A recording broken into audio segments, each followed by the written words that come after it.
हाँ जी दोस्तों, फिर हो गया T20 पिंडी में फाइनली पहली मरतबा तो अपना रंग रूप दिखा दिया पिंडी स्टेडियम में। जिस तरह उधर शपड़ किस्म की बारिश हो रही थी, मुझे उम्मीद नहीं थी कि सेकंड हो सकता है T20 या थर्ड भी होने वाला है, लेकिन सेकंड हो गया क्योंकि मुझे लगता था Pindi is best for Pindi boys, क्योंकि पिंडी बॉयज़ वहाँ पे पानी के अंदर जिस तरह स्किडिंग मार रहे होते हैं और इसी तरह जो बाइक के ऊपर पिंडी में 12-12 लोग चढ़ के जा रहे होते हैं, उसके लिए पिंडी मशहूर है।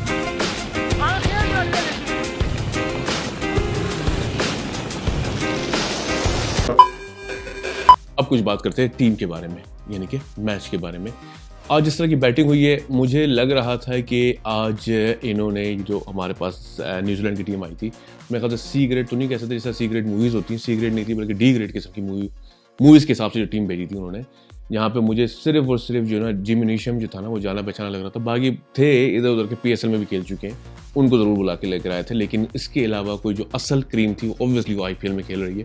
और मैंने हर दफ़ा ये बोलता हूँ कि IPL इस वक्त इतना बड़ा ब्रांड बन चुका है कि एक वक्त में मुझे लगता है पर्सनल पे कि वो वर्ल्ड कप को भी सरपास कर जाएगा, वो आगे चला जाएगा और लोग कहेंगे यार IPL में जाना ज़रूरी है, वर्ल्ड कप चलो देखा जाएगा, उसके लिए लोग रिटायरमेंट भी लेना शुरू हो जाएंगे, लेकिन अभी नहीं, अभी कुछ साल मजीद इसमें और देने हैं, उसके बाद पता लग जाएगा कि IPL कितना बड़ा ब्रांड है। पर बैटिंग के हिसाब से मुझे ऐसा लग रहा था कि जो पाकिस्तान अपना कंप्लीट आर्सेनल लेकर आ गया था कि भाई ये देखो भाई, यानी मुझे ऐसा लग रहा था जैसे बंदा डरा हुआ नहीं होता किसी जंग के अंदर कि यार मैं ऐसा ना हो ये इतनी कमज़ोर टीम है मुझे हरा दे।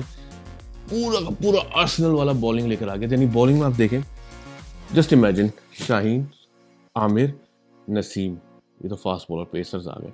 उसके बाद फिर आपका अल्लाह भला करे अबरार, जिसने डेब्यू किया फाइनली, यानी कि पिछले में तो हो नहीं सका था। अबरार और मेरा दोस्त शादाब, आपको पता है, बहुत अच्छी तरह पता है, जहाँ इमाद और शादाब के बीच में यानी चूज़ करना होगा तो हमारा जो बॉबी है वो किसको चूज़ करेगा, इसका जवाब आप मुझे कमेंट्स में देंगे किसको चूज़ करेगा। लेकिन मैं कुछ नहीं बोलूँगा भाई, क्योंकि मैं बोलता हूँ तो लोग बोलते हैं यार मैं किसी को फेवर दे रहा हूँ या किसी के खिलाफ कोई बात कर रहा हूँ।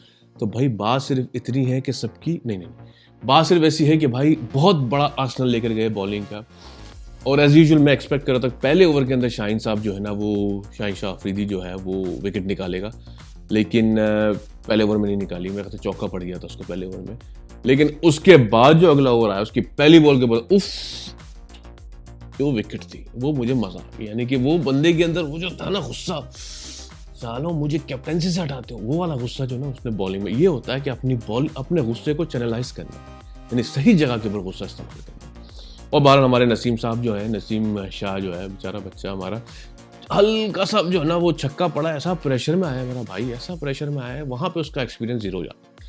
और यहाँ पे आते हैं हमारे एक्सपीरियंस्ड मोहम्मद आमिर, यानी कि यार बॉलिंग चेक, वेरिएशन चेक करनी है, कभी स्लो कभी फास्टर, कभी खुशी कभी गम, कभी छोटा कभी बड़ा, इस तरह करके ना ऐसी बॉलिंग करी है। उफ, मैं तो यार हैरान भी हुआ और देखने के बाद परेशान भी हो गया।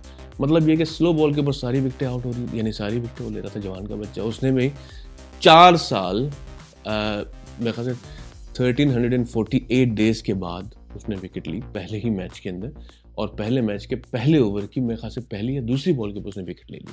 यानी उसने प्रूव कर दिया है। मैं जितना भी खिलाफ हो जाऊँ, लेकिन एक कहते हैं ना कि हमारे पुराने कोच कहा करते थे कुदरत का निज़ाम, बस ये जितना भी अल्लाह ने जिसको इज्जत देनी है भाई, ऊपर वाला जिसको इज्जत दे उसके लिए कोई क्या कर सकते हैं।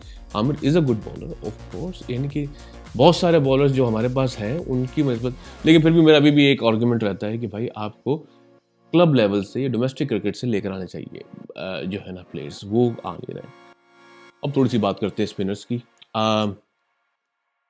अबरार मेरा दोस्त लूपी स्पिनर, जो कि मेरा ख्याल से अगर तो वो किसी दिन हत्ते चढ़ गया T20 के अंदर ऑस्ट्रेलिया या इंडिया के, तो उन्होंने तो भाई उसका जो है ना कचूमर निकाल देना। लेकिन उसने भी बहरहाल किसी ने लुपी शुपी करके इधर उधर की लॉन्ग स्क्वायर लेग की, और मेरे ख्याल से पता नहीं, यानी मुझे याद नहीं आ रहा है, लेकिन उसने बाउंड्री के पास कहीं कैच दिया था अपना, तो उससे मुझे यानी कैच निकलवाया था उस, और एक दो और कैच इस तरह निकले। यानी 2 विकेटें मेरे दोस्त अबरार की हो गई थी, 2 विकेटें मेरे साथ शाहीन की उसकी थी अपना आमिर की, और शाहीन की दोनों की, शाहीन की 3 विकेटें थी, और मेरा जो दोस्त है उसने एक ही विकेट ली।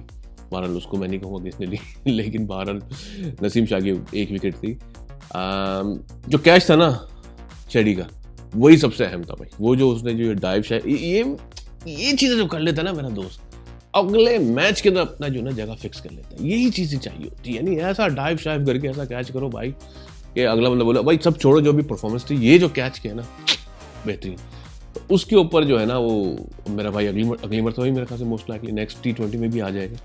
नहीं आया तो शायद इमाद की किस्मत जाग गया, लेकिन ये देखो ना कि उसको ऐसे मैच ऐसा ना हो जिस दिन बारिश प्रोडिक्टेड हो, उस दिन इमाद तू खेलेगा भाई मेरे दोस्त, आपकी जो है ना जगह फिक्स है इस वक्त ना T20 की ना, जबकि बारिश होने वाली है। जिस दिन बारिश नहीं होनी, नहीं खेड़ी, चलो भाई आ जाओ। ये पता नहीं क्या भाई, ये बैटिंग चल रहा है, इधर से उधर देना, इधर से उधर, बाहर ये तो बातें होती चलती हैं। अब बात करते हैं थोड़ी सी बैटिंग के बारे में कि किस तरह पाकिस्तान की बैटिंग रही। तो भाई सबसे बड़ा माइलस्टोन मेरे दोस्त, मेरे जिगर रिज्जू भाई ने या रिजवान ने मेरे किया है, 3000 रन का माइलस्टोन है कि जो कि किसी फर्स्ट एवर किसी विकेट कीपर बैट्समैन ने इतना बड़ा रन किया। यानी कि इज्जत जो, यानी कि ऊपर वाला जिसको इज्जत देना चाहे, वो कहते हैं ना गॉड फेवर्स द ब्रेव। तो भाई जिसको भी ऊपर वाला हाँ, जिसको भी इज्जत दे और जो मेहनत करे, ये दोनों चीज़ें बड़ी जरूरी है। लेकिन इज्जत ही खाली उसको नहीं मिलती कि जो मेहनत ना करे और जो है ना उसको तो खाली पर्ची मिलती है। बहरहाल मेरे दोस्त ने 3000 रन बनाए, बहुत बड़ी बात है। उसके अलावा यानी कि मेरे ख्याल से जितना स्कोर था, मेरे ख्याल से 90 का स्कोर था, उसको सिंगल हैंडेडली रिजवान ने ही जितवाया।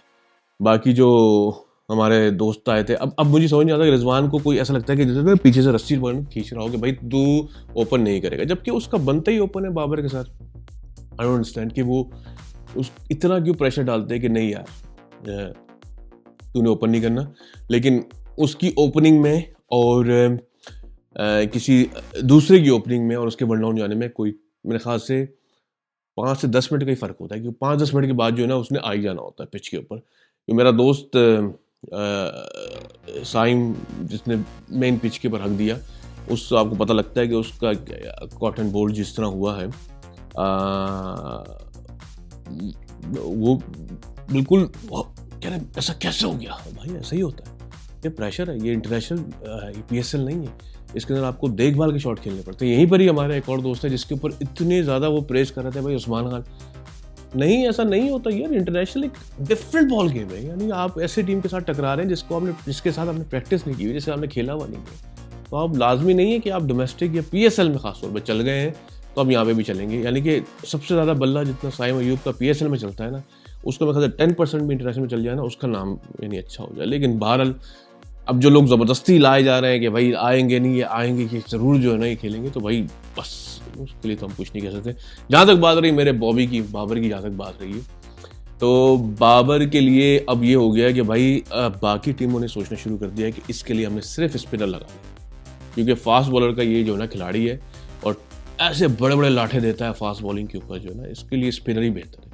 फास्ट बॉलर भी स्पिन कराएगा तो ये हार जाएगा, मतलब हार के जाएगा, यानी कि आउट हो जाएगा, और ऐसा गंदा आउट होगा कि बंदा कहेगा यार ये क्या किया, what is this, what the hell is this, इस तरह करके ना। इस पर ऐसी बॉल के ऊपर, वो सीधी बॉल के ऊपर जो ना स्टंप हुआ है कि मुझे लग रहा था कि इस बॉल के ऊपर कम से कम रुक के अगर खेल लेता मेरा भाई तो ज़्यादा अच्छा था। लेकिन अब जाहिर बात है मुझसे बेहतर जानते हैं वो लोग। एज ए स्पेक्टेटर मैं डिफरेंट तरीके से गेम को देखूंगा और वो लोग अलग तरीके से देखेंगे। बारह, लेकिन स्पिनर के लिए बहुत काम की ज़रूरत है।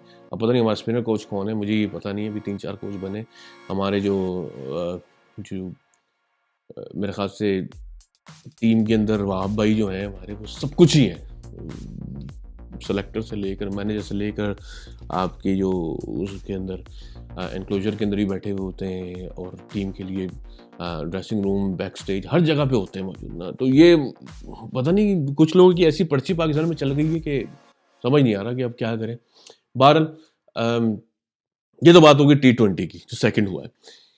इस मेरे दोस्त को तो यकीनन किसी न किसी की नजर लगी है, और बोलो भाई ये ट्रेनिंग पे गया है काकुल, और बोलो इसके बारे में, लेकिन इसके ऊपर किसी ने काला जादू भी किया है। अब देखते हैं क्या होता है, इसका कोई ना कोई तोड़ तो निकालना पड़ेगा भाई। IPL की अब इतनी ज़्यादा मेरे पास बात है नहीं, लेकिन ये मुझे पता है कि सनराइजर्स और दिल्ली का जो आज मैच था, तो उसके अंदर सनराइजर्स ने 266 बनाए हैं और जीत भी गए हैं। मेरे ख्याल से 60 या 65 रन से जीते हैं, लेकिन वो भी एक अलग बॉल गेम चल रहा है। मतलब ये कि ज़बरदस्त वाला IPL चल रहा है। उसको भी मैं आई वुड हाईली रिकमेंड कि आप जैसे ही आपको टाइम मिले, पाकिस्तान न्यूजीलैंड की सीरीज़ मेरे ख्याल से कल भी है, यानी संडे को भी है। जैसे टाइम मिले ना सीधे जाके ये ना IPL चैनल ऑन कर लें और वहाँ पे भी देखें, वहाँ पे भी आपको मज़ा आएगा। नेक्स्ट टाइम के लिए जब तक कि नया T20 नहीं होता है, अब मुझे नहीं पता मैं कल वापस आता हूँ या फिर उसके अगले वाले T20 में जब भी मौका मिलेगा आ जाऊँगा। लाइक, सब्सक्राइब और फॉरवर्ड करना ना भूलिएगा, शेयर भी कर लीजिएगा और हो सके तो मुझे फेसबुक के ऊपर भी लाइक करिएगा और यूट्यूब के ऊपर भी, क्योंकि दोनों में अहम जगह है। मैं दोनों जगह अपलोड करने की कोशिश कर रहा हूँ और इस वक्त मैं इस चक्कर में आया हूँ कि किसी तरह जो है ना मैं ज़्यादा से ज़्यादा सब्सक्राइबर ले सकूँ और ज़्यादा से ज़्यादा मैं व्यूज़ कमा सकूँ। तो उससे ये ज़रूर होगा कि मेरी वीडियोज़ ऊपर आना शुरू हो जाएंगी और मैं मज़ीद वीडियो बनाना शुरू कर दूँगा। तो अपना बहुत ज़्यादा ख्याल रखिएगा जब तक कि अगली पॉडकास्ट नहीं आती। अल्लाह हाफिज़ और सीन सेट।